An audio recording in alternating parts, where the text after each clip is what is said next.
এটা নিয়ে আপনি কী বলবেন? আসলে আমি একজন জাতীয়বাদী আদর্শের একজন কর্মী। আমি দেশনেত্রী বেগম খালেদা আদর্শের শহীদ প্রেসিডেন্ট জিয়াউর রহমানের একনিষ্ঠ কর্মী।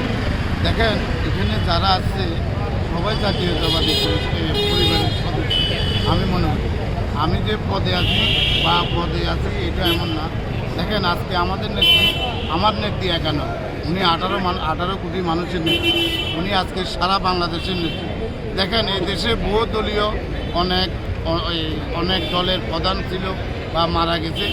এরকম নেত্রী আমাদের নেত্রীর জন্য এইভাবে সারা বাংলাদেশ দেখেন আজকে অন্ধকারে পরিণত হয়েছে। সবাই তাকায় রয়েছে। আমরা এখানে আসলাম না, আমাদের সিনিয়র নেতৃবৃন্দ বারবার আমাদেরকে নিষেধ করেছে আমরা যাতে এখানে ভিড় না করি, কিন্তু আমাদের তো মনটা মানে না। আমরা ঘরে গেলে খাইতে পারি না, ঘুমাইতে পারি না।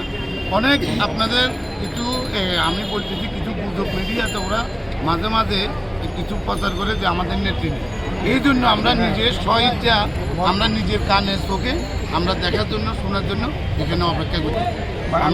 আমরা ব্যবসা করি, আমরা বেকার লোক না, আমরা ব্যবসা করি। রাজনীতিক আমাদের নেশা, পেশা নয়।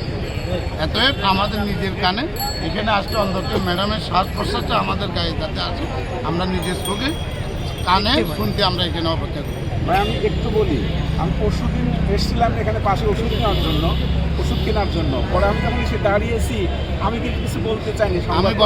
সংবাদকর্মীরা আমার কাছে জিজ্ঞেস করেছেন, 2 মিনিট কথা বলার পর সংবাদকর্মীরা আমাকে বলেছেন ভাই আপনি একটু দোয়া করেন। ওটাই আমার প্রথম আসছে, যখন প্রথম দোয়াটা করেছি।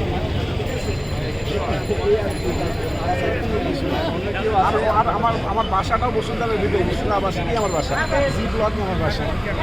দেখেন, আজকে যে আরেকটা জিনিস দেখেন, আমি ডাক্তার দায়িত্বের সাথে ছিলাম, আপনারা বোধহয় অনেকে দেখছেন।